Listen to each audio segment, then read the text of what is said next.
أعوذ بالله من الشيطان الرجيم. بسم الله الرحمن الرحيم. الحمد لله رب العالمين، والصلاة والسلام على خير المرسلين سيدنا محمد صلى الله عليه وسلم. اليوم نتكلم عن الحياة التقليدية والحياة الحديثة. الحياة التقليدية، كلمة التقليدية يعني المرتبطة بالنمط القديم، والحياة الحديثة هي النظرة إلى المستقبل.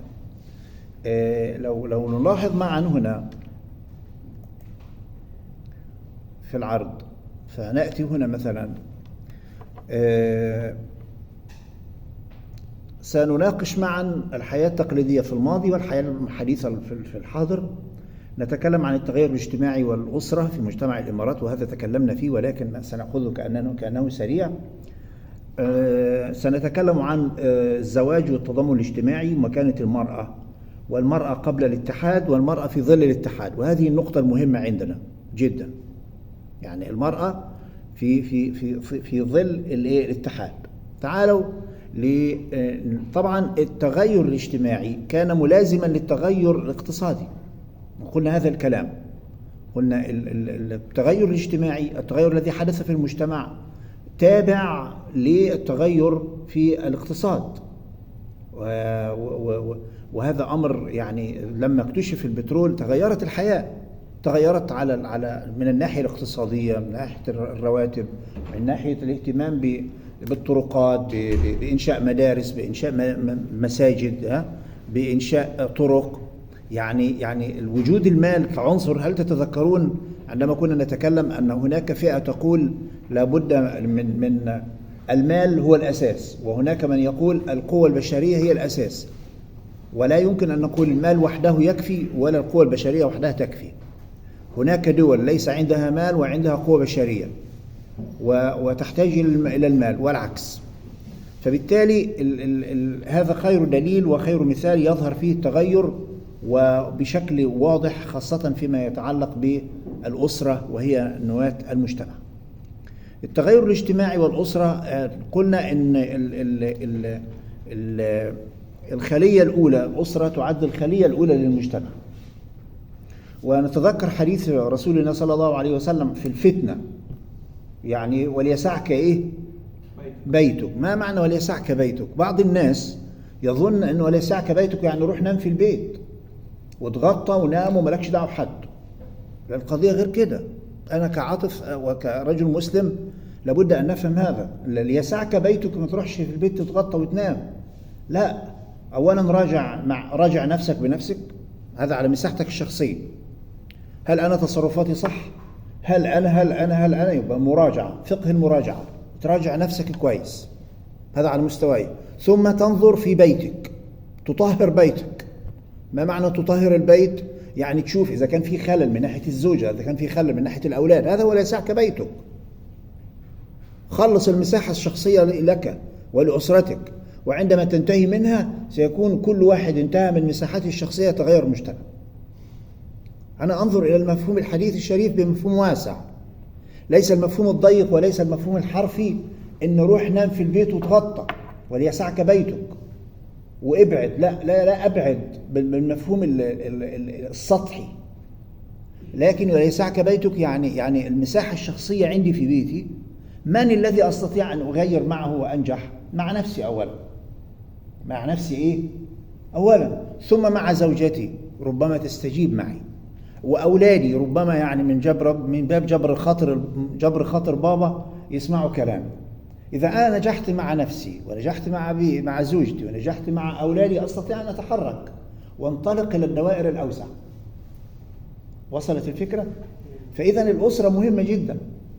لا يمكن أبدا أنا أستاذ جامعي في الجامعة وابني فاشل ولص وأقول أنا ناجح. إطلاقا، أنا ناجح لنفسي صح، ولكن ابني يكون لصا، هذه مشكلة كبيرة.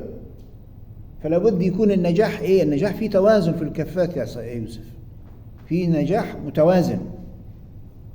ويحضرني كلام صديق لي رحمه الله، أستاذ الدكتور عبد المنعم سالم حسين، كان أستاذ في الجغرافيا وكان يدرس لنا في المرحلة الابتدائية ونحن في المدرسة الابتدائية، وكان من المكافحين الذين يعني درس بعد ذلك وحصل على دكتوراه وعين في الجامعة وكان يعمل في جامعة أبها في السعودية، ويعمل في جامعة عمان في صلالة.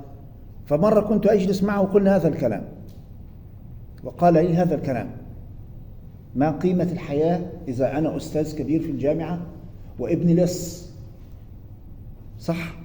فالأسرة مهمة جدا. وليسعك بيتك أتحرك في بيتي وطهر بيتي ثم أنتقل إلى الدوائر الأعلى هي المجتمع. أنا عندما أفعل ذلك، ويوسف يفعل ذلك، وعبد الرحمن يفعل ذلك، وزايد يفعل ذلك، كلنا ننجح والمجتمع ينجح. فالأسرة مهمة جدا يعني. ولذلك سيدنا لوط عليه السلام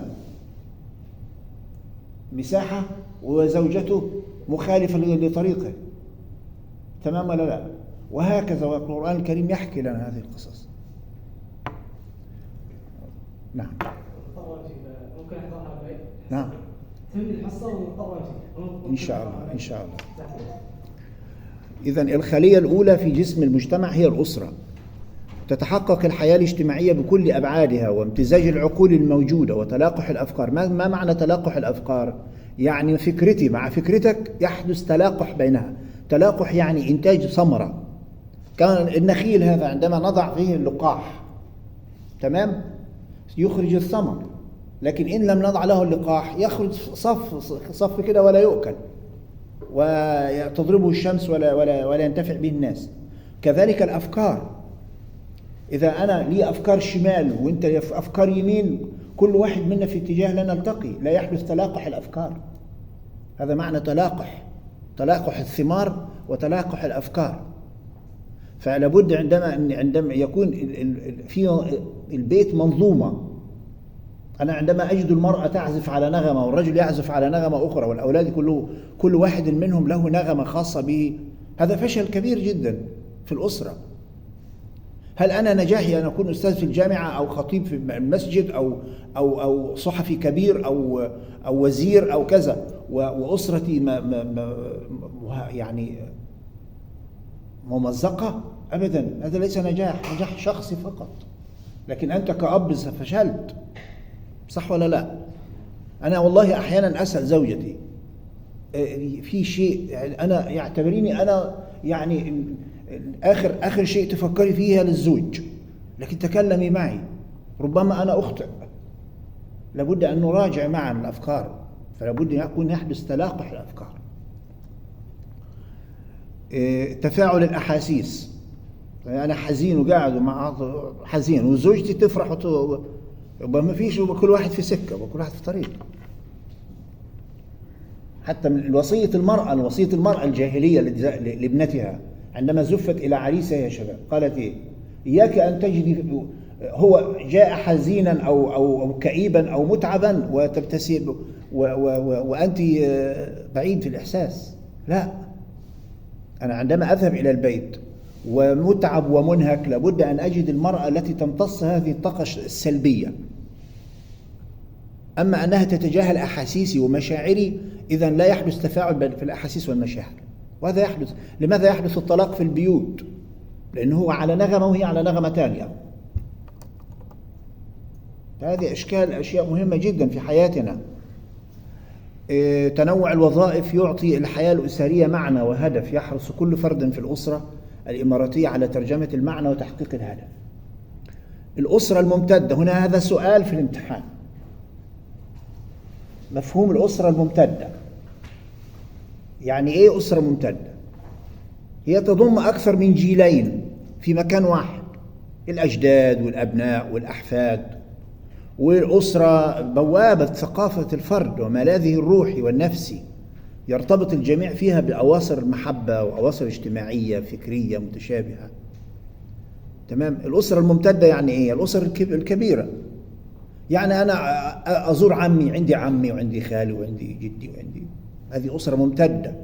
لكن الآن أصبحنا أسر نووية، أسر صغيرة، وكل واحد منفصل، وكل واحد عايش في حياته الخاصة بشكل شخصي بحجة إن حرية شخصية. بس أصبحنا ممزقين، أصبحنا أسر نووية، نواة صغيرة منفصلة. أنا أتذكر عندما تزوجت في بيت العائلة، والدي رحمه الله قال لي هذه غرفة خذها وجهزها وتزوج فيها. وهذه الغرفة يعني ماذا أقول لكم، من الطين، كان بيتنا من الطين، تمام. وقمت وهذه الغرفة قسمتها نصفين، نصف جعلته في غرفة النوم ونصف الآخر أضع فيه الصالون عندما يأتي لي صديق. ومن الغرفة الجزء الخلفي جعلت باب يخرج على الحمام، حمام مشترك للعائلة كلها، البيت كله. مش الآن تقول واحد ساكن في شقة وعنده حمام واثنين وما شاء الله. أنا ابني أجهز له شقة الزوجية، اللهم يعني يتمها علينا بالنعمة يا ربي، وما شاء الله. العصور اختلفت، في أجيال، في الأسرة الممتدة هي المكونة من الآباء والعمومة، وكنا كثير والله، أنا وأخي وإخوتي المتزوجون يعني، ونأكل من طبق واحد، كان الحياة لها طعم وكنا سعداء، والحياة ضيقة وقاسية علينا جميعا، وما واحد يفكر يعني أنا الجنيه الذي أعمل به ليس لي، الفلوس اللي أجيبها مرتبي والله أعطيها لأمي وأعطيها لأبويا وعايش وأكل معاهم. أذهب إلى القاهرة في الصباح وأعود في الساعة، والله مرة عدت في الليل ووجدت البيت نائم كله، فدخلت، وكنت في وقتها كنت مدرسا في التربية والتعليم، أعمل في المدرسة الحكومية وأعمل في مدرسة خاصة وأحضر ماجستير في نفس الوقت، مدرسة الصباحية خاصة والمدرسة بعد الظهر الحكومية بعد الظهر، تمام. وأذهب إلى المكتبات وأرجع. مرة عدت بعد منتصف الليل وجدت كان في فصل الشتاء والبيت كله نائم والله، ودخلت وأكلت وشربت وفتحت وقعدت في مكتبي لأكتب بعض الأشياء، فأذن الفجر، فخرجت لكي أركب القطار. خرجت ولم يشعر بي أحد في البيت، والله لم يشعر بي أحد حتى زوجتي. وخرجت يعني جئت وأكلت وجهزت في مكتبي أكتب ولم أنم، ثم خرجت وعدت إلى القاهرة إلى عملي في الصباح. عاطف يجا ولا ما جاش؟ فهذه الحياة، هذه اسمها أسرة ممتدة فيها أب وعم وخال وجد، أسر كبيرة. لكن الآن أسرة نووية. تغيرت الأحوال، الأسرة الممتدة أصبحت أسرة نواة، الحرف تغيرت، السلطة الأبوية تضاءلت. حد النهاردة بيسمع كلام أبوه أقول لك خلاص ماشي حاج، ماشي إن شاء الله، خلاص بارك الله فيك، ويمشي. حتى عندما نطلب من الأولاد يا ابني روح الحي الفلاني، حاضر يا بابا حاضر، بثواني، ويصل إلى هناك يأتي بنصف الأشياء. بابا أنت كنت بتسأل عن إيه؟ بس اسمع الكويس اسمع للآخر حتى لا تسأل. فأصبح في تغير. لكن بزغت إلى النور يعني الاتحاد، وهذا يعني اقترب الناس من بعضهم البعض. لما تكونت الدولة وتكون الاتحاد أصبحت ترعى القريب والبعيد، وأصبحت في مساعدات إنسانية الدولة تقدمها، وهناك ما يطلق عليه بالتكافل الاجتماعي. ما معنى التكافل الاجتماعي؟ نأخذ فكرة سريعة لأن هذا غير داخل في الامتحان. طيب. بس لكن نأخذ فكرة سريعة. المبادرات الخيرة والأيادي البيضاء وتعين الكل وتنصر الضعيف وتواسي المحتاج، هذا اسمه ضمان تكافل اجتماعي. والضمان الاجتماعي اللي يشمل الأيتام والأرامل والمسنين والجمعيات الخيرية والعمل التطوعي ورعاية ذوي الاحتياجات الخاصة. ولابد يا حبيبي أن يكون عندك يا صديقي العزيز وابني الغالي، أن يكون عندك نزعة للعمل التطوعي في أي مكان. أنا كنت في ليبيا أستاذ في الجامعة، وكنت متطوعا في الهلال الأحمر الليبي، وكنت المدير الإعلامي للهلال الأحمر الليبي فرع درنا، تمام، متطوع لا أخذ مليما. حتى أن بعض الليبيين يظن أنني أخذ مرتبات مثلهم ولم يعملون بمرتب، لكن أنا فئة متطوع ومكلف بأعمال. فعندما جئت إلى دبي هنا عندي عضوية في الهلال الأحمر في دبي، لكن لضيق الوقت عندنا في الجامعة لا أستطيع أن أتواصل معهم بشكل كبير. تمام. وعندي عضوية للهلال الأحمر في مصر. لازم أنت تكون عندك تبادر، تحاول أن تدخل وتعمل وتمد يد العون، تساعد، لأنك اليوم وغدا أنت، يعني غدا أنت تساعد اليوم وغدا تريد أن تساعد، تريد من يساعدك، يعني تحتاج من إلى مساعدة الآخرين. فعندك طاقة. وجودك في الحياة ليس في المسجد على طول، ليس في المسجد على طول النهار، لا، انزل اخرج للحياة، اعمل تطوع هنا، اعمل هنا، اعمل هنا، اذهب الجمعيات الخيرية الموجودة. يا جماعة أريد أن أتطوع أنا شخصيا، بس لو الوقت ينظم عندي شوية أذهب إلى جمعية البر. يا جماعة أنا أستاذ في جامعة كذا، هل عندكم برامج معينة؟ أقدم محاضرة مثلا عن شيء، أقدم مثلا درس معين في شيء. لا نحتاج أموال، ولكن ليست وظيفة الأستاذ الجامعي المحاضرة فقط، يخرج إلى الوجود. وأنت عندما تكون خطيب أو تكون معلم في المدرسة لابد أن تخرج إلى المجتمع وتساعد الناس. آخر شيء تفكر فيه النقود، كلنا يجري على النقود صح، لكن إذا وضعت النقود على رأسك ركبت رأسك وفطستك، مت، أنك ستكون عبدا لها. أما ضعها تحت قدميك تعلو. مش معنى أخذ المرتب وأحطه تحت رجلي، لا أقصد ذلك، ولكن لابد أن يعني تنكر ذاتك من الناحية المادية شوية مع الآخرين. تمام. تجد بعض الأطفال تريد أن تعلمهم القراءة والكتابة. حتى بعض الأطفال، أنا كنت في المسجد أجد أطفال منين، يقول أنا من الهند، مش كده، وأعلمهم لغة عربية كلمتين كذا كذا كذا. تأخذ كام يا أستاذ؟ لا أريد شيئا، لا أريد شيئا. إذن لابد أن تقدم شيء للمجتمع، تخرج إلى المجتمع. الزواج، في هذا الموضوع تكلمنا فيه، هذا الزواج، وقلنا أنه في مشاكل كثيرة جدا. تكلمنا عن مشكلة الزواج، ولكن طبعا أنتم أولاد المجتمع تعرفون أن الزواج بشكله القديم كانت له طقوس معينة. طبعا بالشكل الجديد تغيرت الحياة، وكان الناس قديما يحرصون على مصاهرة الأهل والأقارب. أنا أتزوج بنت عمي، مش عارف بنت خالتي، بنت خالي.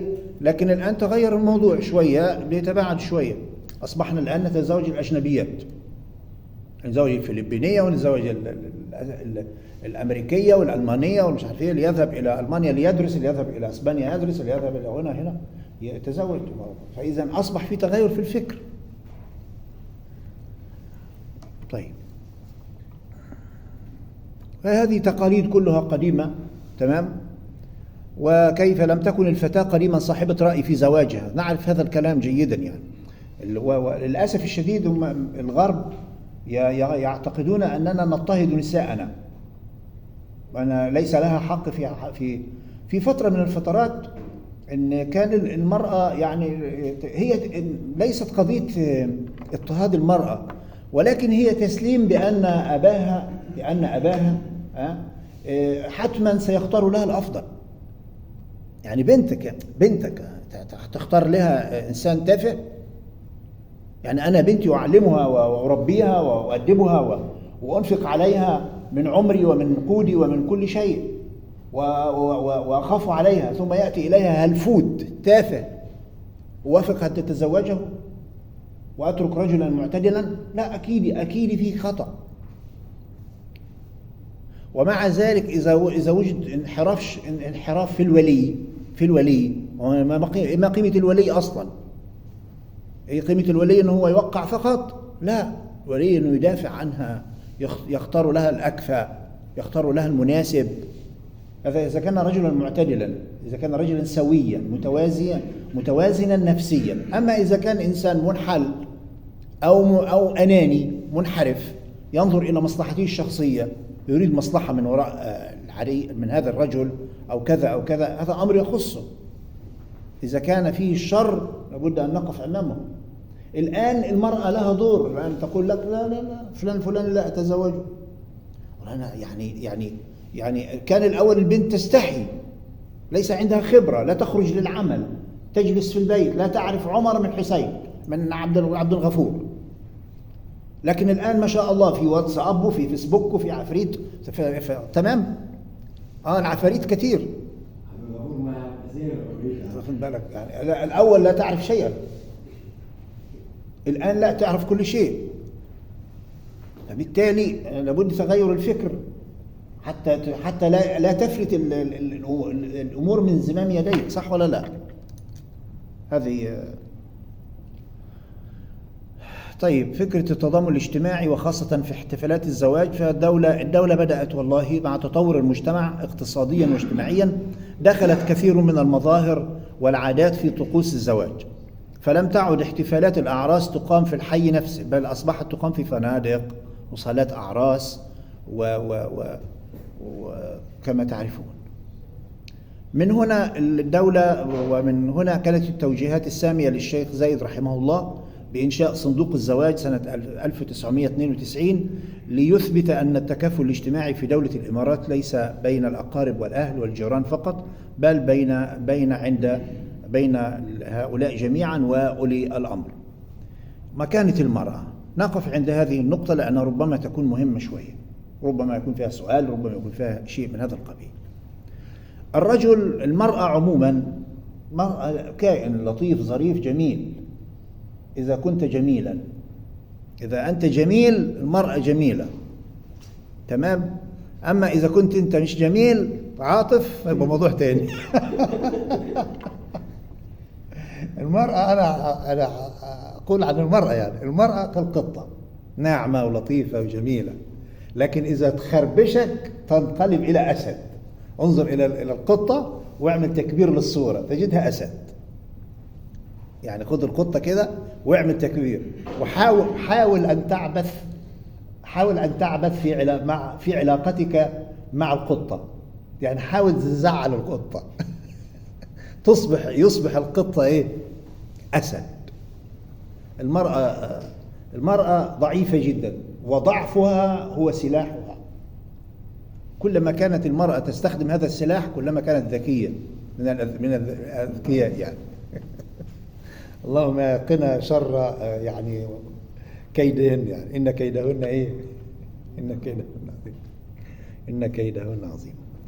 فالمرأة شريكة الرجل في الحياة، وجاء الإسلام ليكرم المرأة. المرأة كانت مهانة في الجاهلية، وفي العصر الحديث مهانة عند الغرب. هم يعتقدون أنهم يحترمون المرأة، والله يحتقرون المرأة.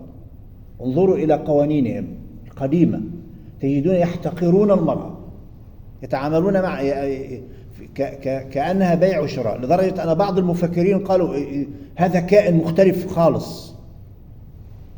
عبر عن المرأة بأنه كائن مختلف جدا، لا يصنف مثل الرجل. وقصص كثيرة جدا. هم يستخدمون المرأة في كل شيء، حتى في النواحي السياسية الحقيرة يستخدمون المرأة. وعند اليهود المرأة يسمح لها أن تزني من أجل مصلحة البيت، من أجل مصلحتها، من أجل مصلحة. هناك أشياء لو قلتها لكم يلا بلاش، المهم. فبالتالي المرأة، لا، عندنا نحن المرأة يعني مهذبة محترمة، يخاف عليها أبوها، تخاف عليها أمها، يخاف عليها أخوها، مصانة. كنا مرة نوزع الميراث يا شباب، فواحد زعلان جدا إن أخته كذا تأخذ المبلغ ده. يا ابني يا حبيبي، ولا لا لا لا، كيف هي تأخذ النساء لا ترث. انت مزاجك انت، وبعدين تعالى انت واخد قدها مرتين، صح ولا لا؟ قلت له انت واخد قدها مرتين ليه؟ هو ماذا قال هو؟ قال خلاص هي تأخذ نصيبها هذا وليس لها بر عندي ولا أزورها ولا. قلت له تعالى ده انت واخد قد ايه؟ قال مثلا واخد 10، وهي واخده قد ايه؟ قلت 5. قالت هي واخده 5 ليه وانت واخد 10 ليه؟ عشان شواربك، علشان انت حماية ليها. الله سبحانه وتعالى ما قدر شيئا وما وزع شيئا إلا لحكمة. لماذا الرجل يأخذ ضعف المرأة؟ للذكر مثل حظ الأنثيين. لماذا؟ علشان شواربك أنت؟ علشان طولك وعرضك وكتافك؟ أبدا، علشان المسؤولية عليك مسؤولية. إذا هي طردت من بيت زوجها تأتي إليك تحميها، أنت واخد الأجرة بدري، واخد الأجرة من الآن، صح ولا لا؟ أما الله سبحانه وتعالى يعطي الرجل للذكر مثل حظ الأنثيين ليه؟ عشان خاطر عيونك؟ لا، في تكاليف. إلا إذا، والكلام اللي يوجع، إلا إذا تقول لنا الآن أنا امرأة، تعترف بلسانك أنك امرأة، وبالتالي يبقى هي تعرف أن ليس لها حماية. بعض المواقف لابد أن تكون قاسيا، وترجع العقل الشارد ده إلى مكانه الصحيح. قال ليه أنت مالك أنت؟ قال لا ليس لها ود عندي، ولا زورها ولا أروح لها. لا، تروح أنت غصب عنك هتروح لها، وهي تأتي إلى بيتك وتفتح وتأكل وتشرب وترجع كمان. أنت واخد حقك من الآن، واخد للذكر مثل حظ الأنثيين. إلا تقول أمامنا الآن أنا امرأة، وهي من الآن لا تعرف بيتك. فالمرأة مصانة عندنا يا شباب، والله مصانة. أما في الأمم الأخرى والله مذلة وبضاعة رخيصة، مرأة رخيصة تتاجج بجسدها لتأكل طعاما. عندنا نحن نقبل ذلك؟ عندنا نحن نقبل بذلك؟ لا. الله سبحانه وتعالى كرمها في كل شيء. شعرت المرأة في ظل الشريعة الإسلامية بالشخصية المستقلة المتمتعة بمكارم الأخلاق، الساعية إلى العزة والكرامة، وعمدت إلى القيام بكل ما يوجبه عليها الدين الإسلامي. لذلك النبي صلى الله عليه وسلم قال عن الذي يذل زوجته إنسان لئيم، ما أكرمهن إلا كريم، وما أهانهن إلا لئيم. تخيل أنت تعطي أختك أو بنتك لرجل يتزوجها ليكون أسرة ويحترم هذه البنت أو هذه الأخت، هو يهينها، يشتمها ويضربها. لماذا؟ أنت لم تشتريها من سوق العبيد، صح ولا لا؟ نساؤنا اشتريناهم من سوق العبيد؟ أبدا. المرأة قبل الاتحاد، المرأة الإماراتية هي المسؤولة المباشرة عن المهام الداخلية في البيت، من طبخ وتربية الأولاد ورعاية الأولاد، اتخاذ القرارات المهمة في الحياة الأسرية، مسؤولة عن تعليم القرآن. في نيجيريا، على الرغم من الحياة صعبة جدا، وتكلمت معكم قبل ذلك، إلا أن النساء هناك صابرات، وتعلم الأولاد القرآن الكريم والخط واللغة العربية، خاصة إذا كانت متعلمة وتحفظ القرآن. والله أنا منذ أيام قليلة رأيت فيديو صغير، والمرأة أفريقية تجلس وتجهز في الطعام والأطفال أبناؤها أمامها تحفظهم وتراجع معهم القرآن. هذا هو الدور المهم. لماذا انخربت البيوت؟ هذا. قلنا قبل ذلك في المحاضرة السابقة أن البنت المدللة الآن ولا معها مربية، ثم تكبر ومعها المربية، وتكبر ومعها، ثم عندما تتزوج لا تستطيع أن تدخل المطبخ ولا تجهز طعاما. أنت لما تتزوج عبد الرحمن وترجع للبيت تعبان، من الذي يقدم لك الطعام؟ الخادمة ولا الزوجة؟ زوجتك.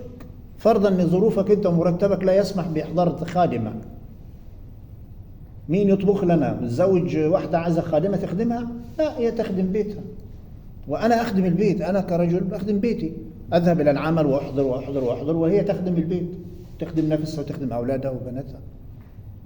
أنا حتى أقول لزوجتي لابد بنتك لابد أن تتعلم منك الطبخ وهذه الأشياء. من الذي يعلمها يعني إن لم تعلمها أمها؟ فنساؤنا يعني كانت المرأة تقوم بالحياكة والتطريز وطحن الحبوب وتربية الماشية وجلب المياه من الآبار وتعمل. أمي رحمها الله، والله أمي رحمها الله، والله مرة وأتذكر مرة وجدتها كانت تغسل الملابس، والله وجدتها نائمة على الماء رحمها الله. أسكنها فسيح جناته والله.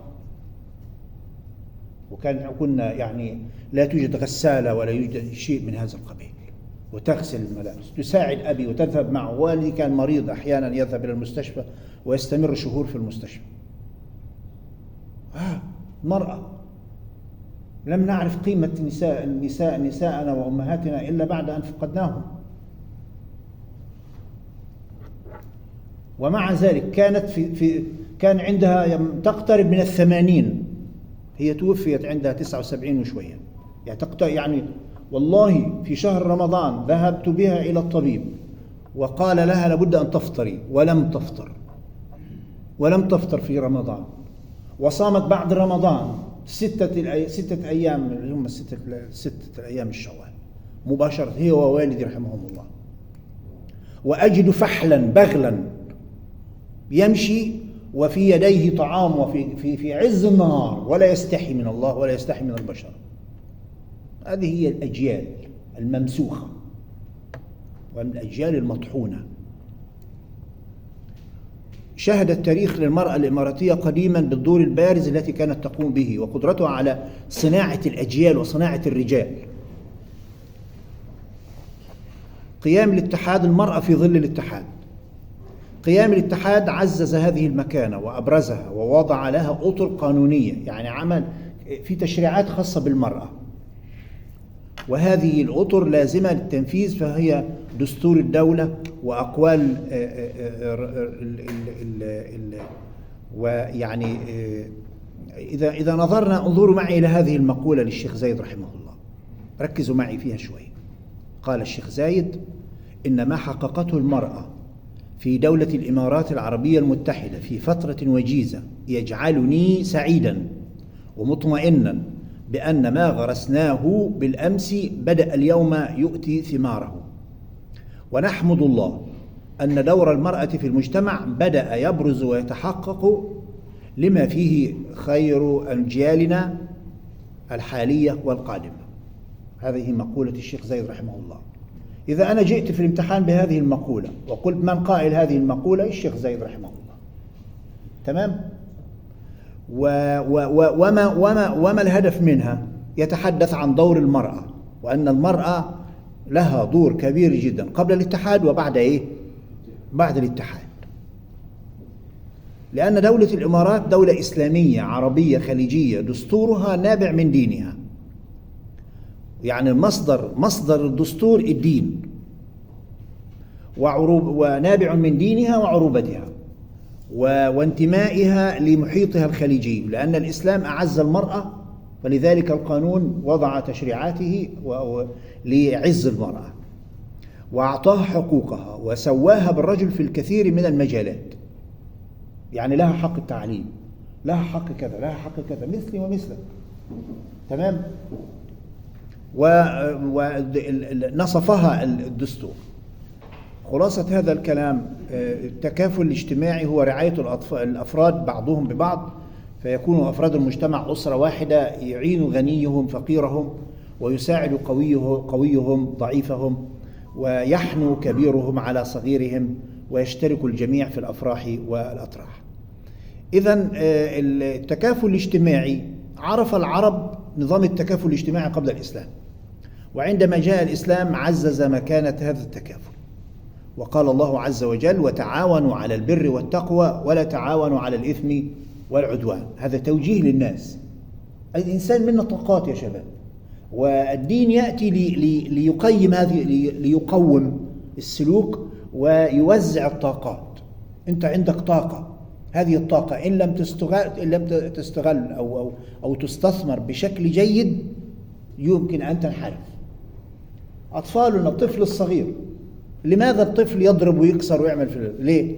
لأنه يريد أن يعلن عن نفسه، والأسرة لا تعطيه الفرصة أن يعلن عن نفسه، عنده شحنة. تجد الطفل يجري ويجري ويجري، اجلس يا ولد، اجلس يا ولد. أنت تريد أن تطفئ هذه الشمعة. لكن لو أنت ذكي استثمر هذا. إزاي؟ تعال يا بابا اعمل الحاجة الفلانية، ويكلفه بأشياء يشعر بقيمته. طفل عندما يصل إلى 5 سنوات تتكون شخصيته. هل هو شخصيا قيادية ولا شخصية قيادية؟ هل هو انطوائي وعيل دلول كده وماشي مع العيال وخلاص، ولا عيل له شخصية؟